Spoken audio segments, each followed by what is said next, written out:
Salut tout le monde. Vous avez de grands rêves, des ambitions de dingue, mais vos journées ressemblent à un pur chaos. Vous n'êtes pas seul, croyez-moi. Aujourd'hui, on va décortiquer ensemble un système pour enfin transformer cette ambition en action concrète jour après jour. Alors, prêt à reprendre le contrôle? C'est parti. On a tous ça en tête, pas vrai? Ce projet qui nous tient à cœur, cette envie de tout changer. Mais la réalité, c'est souvent le réveil qui sonne et qui lance un sprint effréné jusqu'au soir. On court partout, on gère les urgences, et à la fin de la journée, on est KO, avec cette sale impression d'avoir brassé du vent. Cette frustration, on la connaît tous. Mais le problème, en fait, c'est pas l'ambition. L'ambition, c'est le moteur, c'est la puissance. Mais un moteur de Ferrari sans volant, ça ne va nulle part, ça fait juste du bruit dans le vide. La vraie clé, ce qui transforme l'agitation en progrès réel, c'est le plan. C'est le système qui va enfin diriger toute cette énergie dans la bonne direction. Alors, comment on installe ce fameux volant? La première règle d'or, la voici, ne jamais, mais alors jamais, commencer sa journée à l'aveugle. Tout se joue la veille au soir. C'est un petit investissement de quelques minutes qui va vous faire gagner des heures de productivité et de sérénité le lendemain. Et voici la méthode super simple et directe. Chaque soir, vous vous bloquez 20 minutes, c'est tout. D'abord, on prend un peu d'auteur. Quels sont les grands objectifs de la semaine? Ensuite, on zoome. Comment je découpe ça en actions concrètes pour demain? Et enfin, et c'est le plus important, on se pose la question qui change absolument tout. Et la voilà, cette fameuse question. Lisez-la bien. Elle est conçue comme un laser. Elle nous force à ignorer les petits trucs urgents mais pas importants pour se concentrer sur la chose qui va créer un véritable effet de levier. C'est un filtre ultra puissant contre la fausse productivité. Bon, maintenant qu'on a identifié les tâches qui comptent vraiment, on peut vite se retrouver avec une liste longue comme le bras. Et là, c'est la paralysie assurée. Pour éviter ça, on va utiliser un outil mental surpuissant, la règle des 3. Pourquoi le chiffre 3? Tout simplement parce que notre cerveau est câblé pour ça. Pensez-y une seconde. Début, milieu, fin. Or, argent, bronze. Veni, vidi, vici. Le chiffre 3, c'est juste assez grand pour être ambitieux, mais juste assez petit pour rester super clair et mémorable dans notre tête. Voilà tout l'intérêt de cette règle. On passe de ce brouillard de trucs à faire à 3 cibles claires et précises. Ces 3 missions, ça devient la boussole de notre journée. Elle guide toutes nos décisions.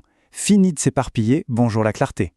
Concrètement, comment on fait? On prend notre grande liste de tâches et on fait le choix le plus difficile, mais le plus important, on en sélectionne seulement 3. Pas 4, pas 5, 3. Ce seront vos victoires de la journée. Mettez-les en gras, en couleur. Faites en sorte qu'elles vous sautent aux yeux. On s'endort en y pensant, on se réveille avec. Ok, le plan de match est prêt, c'est génial. Mais même le meilleur des plans a besoin d'un terrain solide pour être exécuté. Ce terrain, ce sont les fondations de notre journée, des piliers qui assurent que tout le château de cartes ne s'écroule pas au premier imprévu. Et ces piliers, ce sont les 3 constantes. Voyez ça comme des rendez-vous avec vous-même. Un le matin, un le midi et un le soir. Et ces rendez-vous sont sacrés. Ils sont non négociables. Le travail, les emails, les urgences, tout le reste vient s'organiser autour de ça. Ce sont vos garde-fous pour ne pas finir sur les rotules. Regardez un peu cet exemple. Une routine le matin pour gagner la première heure de la journée avant même que le monde ne se réveille. Une vraie pause à midi, pas juste un sandwich devant l'ordi, mais un moment pour déconnecter et recharger les batteries. Et une routine du soir pour bien signaler au cerveau que la journée de travail est finie. C'est ça l'armature d'une journée solide. Bien, on a la structure. Maintenant, on passe au niveau supérieur. Les amateurs gèrent leur temps. Les pros, eux, gèrent leur énergie. La clé, c'est pas de travailler plus, c'est de travailler mieux, en surfant sur nos propres vagues d'énergie. On n'est pas des machines, notre batterie interne monte et descend tout au long de la journée. Le secret, c'est d'arrêter de lutter contre ça et de s'en servir. Quand l'énergie est au max le matin, on attaque la tâche la plus difficile, celle qui demande le plus de jus. Quand ça baisse après le déjeuner, on passe aux tâches plus mécaniques. Bref, on fait la bonne tâche au bon moment.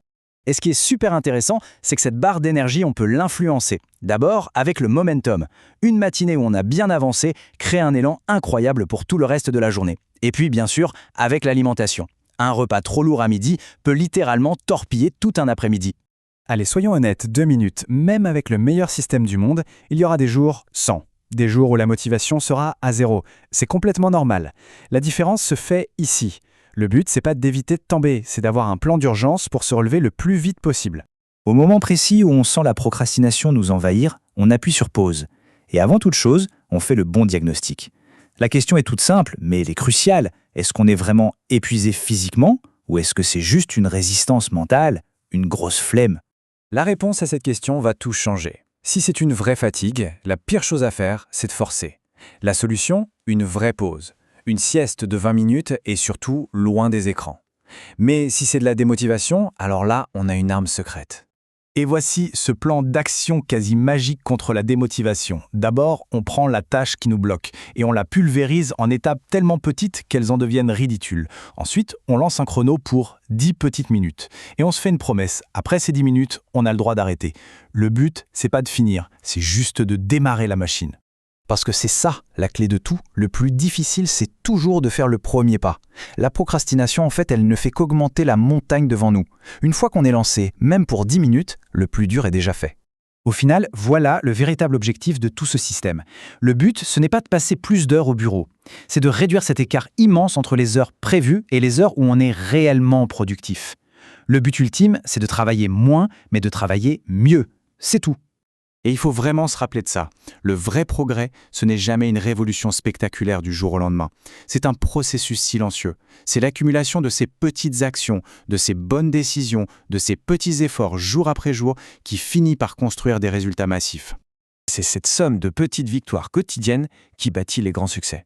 Alors la question, ce n'est pas de savoir comment changer radicalement de vie, mais juste quelle sera votre toute première petite victoire demain.